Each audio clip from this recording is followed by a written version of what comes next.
How good was Floyd Mayweather actually? Mayweather was built, as he said, on his desire to become the first nine-figure prize fighter, and he's done it. It has to do with his acumen as a marketer, and as you said, as a businessman.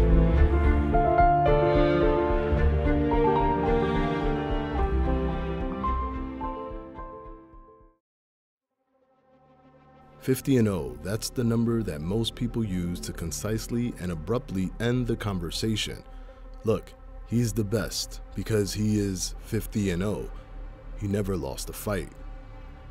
However, to simply look at one's record and make the claim that they are the best or the worst based on said record is a disservice to the unique elements that derive from combat sports.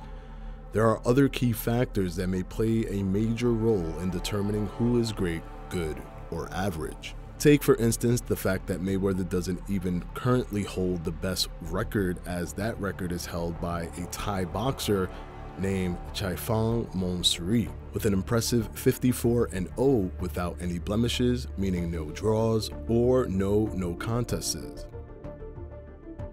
Is Chaifang Monsuri the best? Sure, he is 54-0, but he fights in the minimum weight category where you must weigh 105 pounds or below. And that category only has about 240 active fighters professionally that are ranked. He's the best in the world, but only out of about 240 people in one weight class with one linear belt, the WBC belt. You see, as soon as you start to dive into the mechanism and wires that construct the record of a fighter, you can then start to make more palatable decisions on the greatness or lack thereof of any fighter. Their records are truly secondary to the accomplishments and opposition each fighter undergoes during their tenure. So let's peek under the hood and see how good was Floyd Mayweather actually. With combat sports, the outside ring antics are just as prominent as the inside ring antics, and in many cases, especially if one wants to be a box office draw, it can be as important or even more important. But to condense this analysis of greatness to the most objective argument possible, we will look at only the in-ring accomplishments of Floyd Mayweather. However, as an added note, what Floyd was able to do outside of the ring set an amazing bar that will be very difficult for anyone to approach. His ability to sell his fights have become something of legend, and one would be hard-pressed not to give him his credit, as the numbers clearly do not lie. Although this is what many said about De La Hoya and how he would never be surpassed, in boxing you never know. Anything can happen. Now we are going to touch on key fights that will give us the best picture of how good Floyd Mayweather was during his career.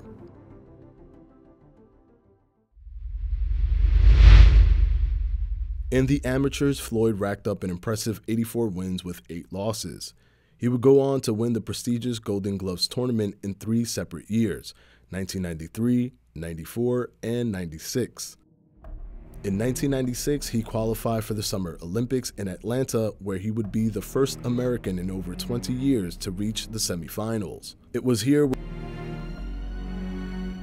his debut fight can only be compared to a semi-truck hitting a Volkswagen, as it was very short-lived and a one-sided bout. To be fair, they were both new to the professional boxing scene, as it was Robert Apicata's pro debut as well, but he was clearly in over his head. Mayweather started the fight feeling Apicata out for the first minute or so, then he unloaded and dropped him with a left hook to the body. He applied more pressure throughout the round, but Robert survived the round without another knockdown. However, quickly within round 2, Mayweather had already figured out what he needed to do and landed another devastating left hook to the body that dropped Apicata and ended the fight. It was simply a fight to put Floyd on the boards, and it went just as well as he could have expected. He fought 16 fights after that between 1996 and 1998, recording 14 knockouts heading into the first major title fight with Gerardo Hernandez. This was a huge test for Floyd and for boxing pundits, as they wanted to see Floyd finally be tested against a worthy adversary. Coming into this fight, many thought that this may be too fast and too soon for a young Floyd Mayweather, considering the fact that Hernandez had never lost in the super featherweight division and carried a single loss in the lightweight division to then Golden Boy Oscar De La Hoya when Oscar was still undefeated and a rising superstar. Did he bite off more than he can chew? The first round started off with some aggressive tactics from both Hernandez and Floyd Mayweather, with both Floyd hitting the canvas as well as Hernandez hitting the canvas, but both rightfully so being called a slip. The remaining rounds started favoring Floyd Mayweather heavily, with an early emphasis on the jab to keep Hernandez off balance. Mayweather then starts to attack with precision and power, putting Hernandez on the defensive very early on. Hernandez clearly became befuddled during these attacks and was trying to get in some offense, but was stifled by Floyd quickly every single time. In the fifth, Floyd cornered Hernandez and started to tee off shots, as Hernandez at this point had no answer for the onslaught.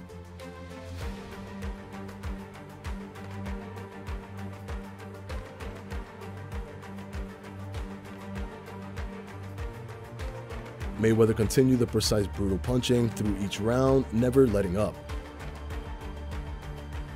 The assault climaxed in round 7th and 8th when it was clear that this was becoming somewhat of a concern for Hernandez's health, as he was taking relentless punishment.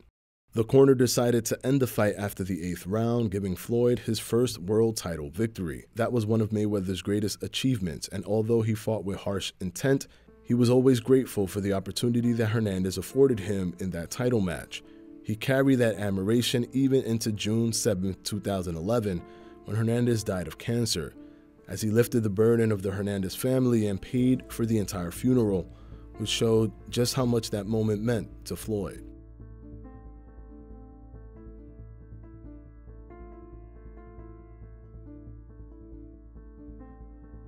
Even with a win over Hernandez, many felt that the true best in the division was Angel Manfredi, as Manfredi had captured wins against Calvin Grove, Arturo Gatti, and John Brown. The consensus was, well, he just never had a chance to fight Hernandez. However, Floyd would be wise not to take on this challenge just yet. So what did Floyd Mayweather do? Well, 2 months removed from the fight in which he won the WBC Super Featherweight Championship, he has his first title defense versus none other than Angel Manfredi, December 1998. Floyd, with a record of 18-0, and Angel Manfredi, with a record of 25-2-1, squared off for super featherweight supremacy. The fight starts off with Mayweather trying to set up a tactical ground versus Manfredi, using movement and footwork to disorient and having Manfredi second-guess his offense. He establishes technical dominance in the first round and then unleashes in the second round. Manfredi in trouble as Mayweather pounds away. Manfredi almost went down. He won't take a knee, but he isn't throwing back.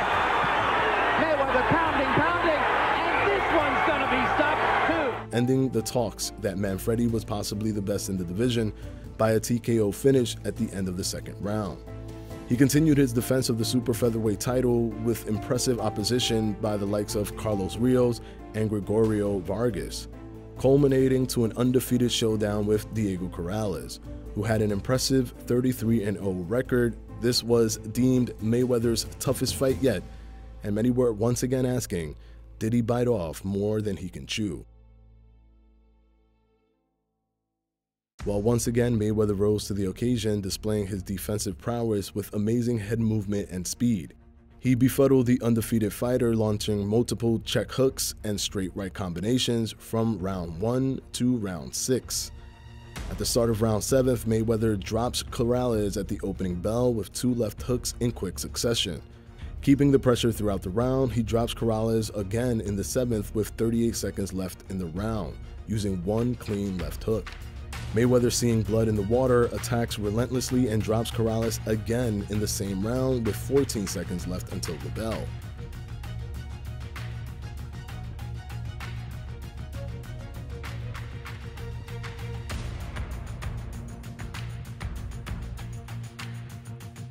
At the start of the 8th round, Mayweather goes offensive immediately, but Corrales fights back and tames the offense of Mayweather.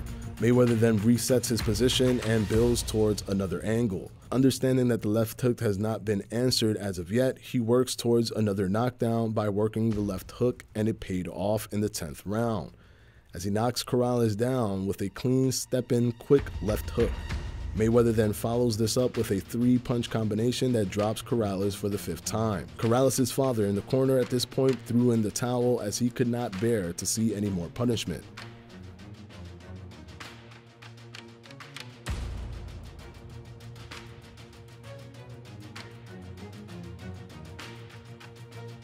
This proved to many that Floyd is probably the real deal, as once again he was an underdog, and once again he more than rose to the occasion. He would defend his title 2 more times, one fight against Carlos Hernandez, in which a knockdown would be recorded for the first time and only time against Floyd Mayweather. However, it wasn't from an opponent's punch. Floyd had suffered through brittle hands throughout his career, and in this fight, the pain and agony of cracking his hand on top of the opponent's skull was too much to bear. Floyd describes the event stating he felt a joint of pain shoot down his spine, causing him to touch his glove on the canvas. He was scored a knockdown even though his opponent did not hit him at the time. He would go on to win the fight with a possible broken hand. After he cleared the division at super featherweight, he moved up to lightweight to fight for the WBC lightweight title against Jose Luis Castillo. This would become his most controversial win to date. As the fight started off strong for Floyd, it would turn ugly around the 5th, with Castillo landing multiple shots, putting pressure on Floyd, and cornering Floyd Mayweather. The referee was also very critical of both fighters' tactics, taking a point from each, from Castillo for constantly hitting Mayweather on the break, and from Mayweather for constantly pushing. It was a heavy scrap that saw a wider decision win for Floyd than was expected. Many thought Floyd had lost the fight, especially since the commentators as well as the unofficial scoring had Castillo winning the fight. Mayweather complained of a shoulder injury and stated that it caused him to perform poorly in the fight, but offered an immediate rematch for the title. The second fight turned out to be a clear Mayweather win, and at the time, the only fighter that Mayweather afforded a rematch to, and rightfully so considering the controversy. Mayweather continued his ascent in the boxing rankings in dominant fashion, showing resolve as he moved up to junior welterweight against fighters like DeMarcus Corley, who was credited with being the first fighter to actually rock Floyd Mayweather in a fight. Okay, Jim, 3-0, 30-27. Floyd Mayweather, well, he's in trouble now as DeMarcus Corley once again catches him and now tries to go to work against the ropes. A right hand sent Mayweather back into the ropes. And now Corley. However, he held on and dominated for the majority of the fight, scored knockdowns, and was awarded a unanimous decision win.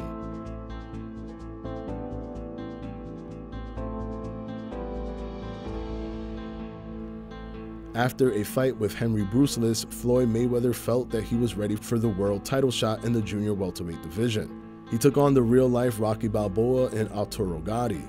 This fight was an absolute one-sided affair, with Floyd launching Gatti across the ring at times and landing vicious combinations.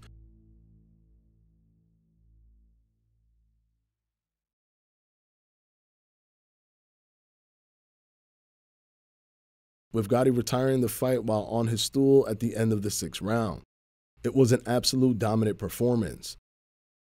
As quickly as Mayweather stepped into the 140-pound division is as quickly as he moved out of it, focusing on the welterweight division, facing off with Shamber Mitchell, and then on to Zab Judah.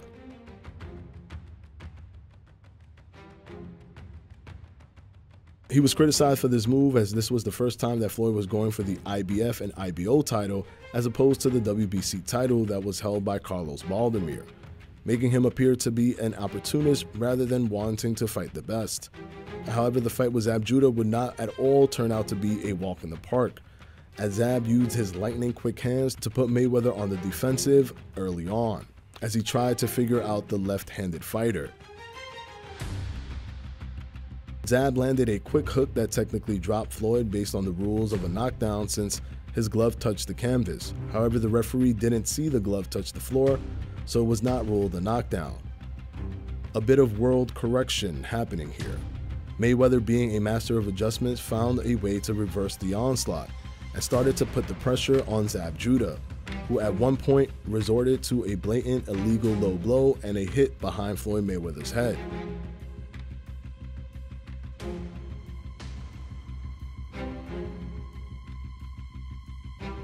That caused an eruption in the ring as both sides started to brawl in front of a live audience and viewers.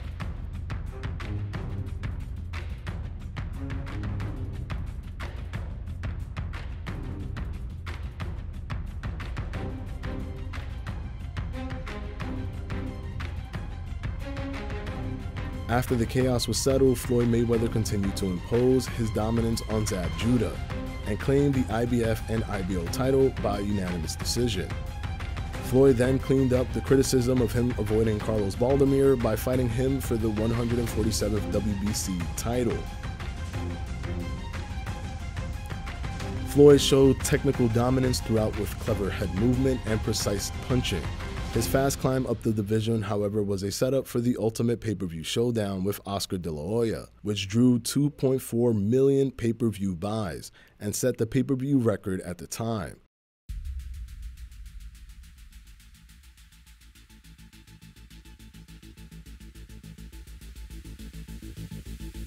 Floyd moved up to the light middleweight division and showcased his defense abilities and precision punching in this fight, but Oscar stayed with him throughout, ensuring that it would not be an easy night for Floyd. However, Floyd kept many of Oscar's punches from landing cleanly or from landing at all, even to the dismay of the pro-Oscar crowd.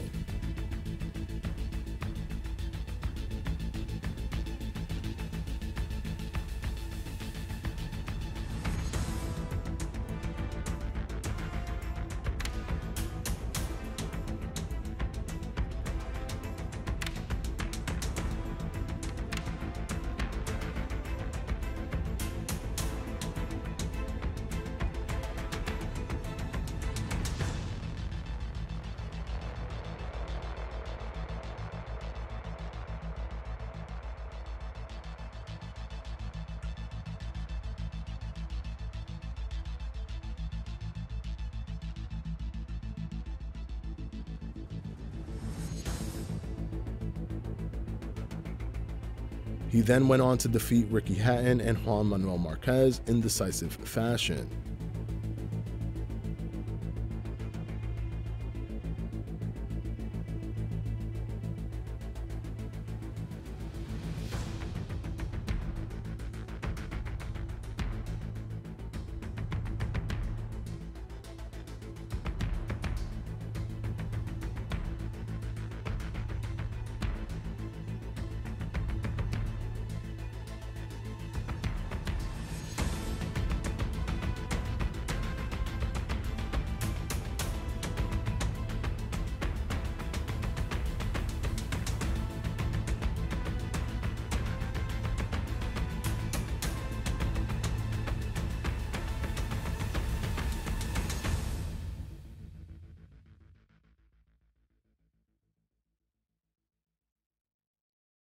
Next was his bout with Shane Mosley that many were waiting for, since they felt that the fight should have taken place in years prior. Mosley had just came out of an impressive win against Antonio Margarito and was eyeing a Mayweather bout. The first round started off as a nervous round for both, as they were simply feeling each other out. And then, in the second round, Mayweather appeared to be in physical trouble for the first time in his career, as Mosley landed two devastating blows that rocked Floyd Mayweather.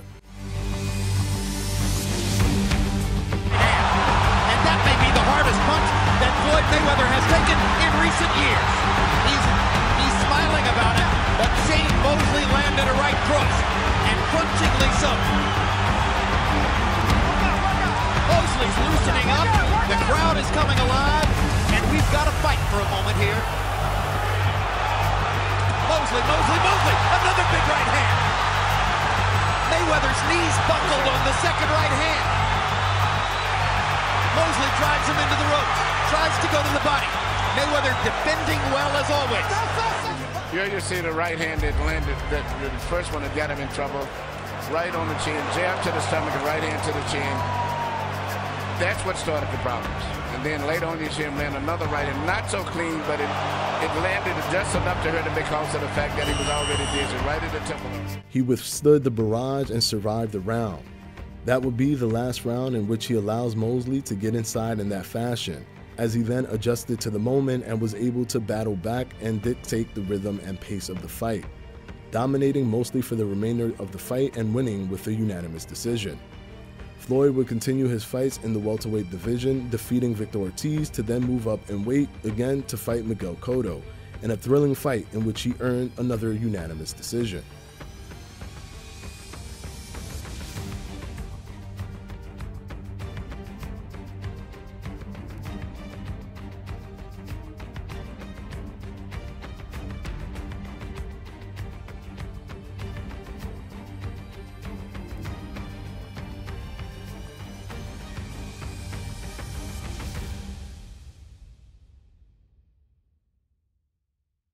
After he would go on to face and defeat Robert Guerrero, and then in an epic pay-per-view showdown go on to win the fight against Canelo Alvarez in an absolutely dominant defensive showing that left Canelo completely lost as to what he could do to nullify the tactics of Floyd Mayweather. He was never able to do so, and Floyd went on to win with a majority decision. Floyd then faced underdog Maidana, who recently earned the fight by dismantling the then undefeated Adrian Broner in a brutal and dominant fashion. At the start of the bell, Maidana came to prove that he would not relent and was willing to do whatever it takes to win, giving Mayweather trouble early as Mayweather tried to figure out Maidana's style and angles.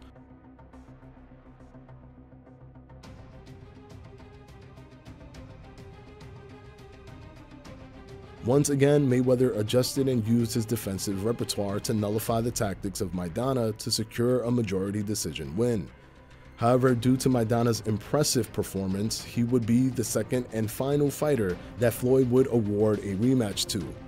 However, Floyd had already understood the style of Maidana and had a game plan ready for the second bout, as he made it an even easier fight for him and secured the unanimous decision this time around. After the Maidana fight, a contract and deal was finally reached between Floyd Mayweather and Manny Pacquiao, as this was the super fight everyone had been waiting for.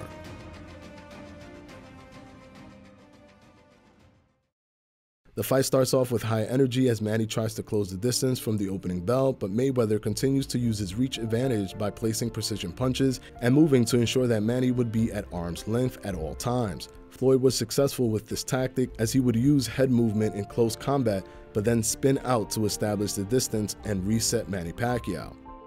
In the fourth, however, Manny landed a clean shot that had Mayweather accepting the onslaught but covering up, which helped him avoid most of the shots. Mayweather recovered and reset the established pacing by controlling distance again. He would jump in for a few combinations in a few selected spots, but maintain distance throughout. In the sixth round, Manny would land another shot that would disorient Floyd Mayweather and cause another barrage attack by Manny Pacquiao that appeared to come off more successful than the first. However, Floyd was still able to cover up and withstood the attack. Floyd would control most of the fight using distance while also getting the defensive upper hand in most exchanges by making Manny miss and returning shots. Manny would have some good moments, but never enough to win most of the rounds. Floyd would go on to win a unanimous decision over Manny Pacquiao in a fight that drew over 4.6 million pay-per-view buys, holds the pay-per-view world record for most pay-per-view buys.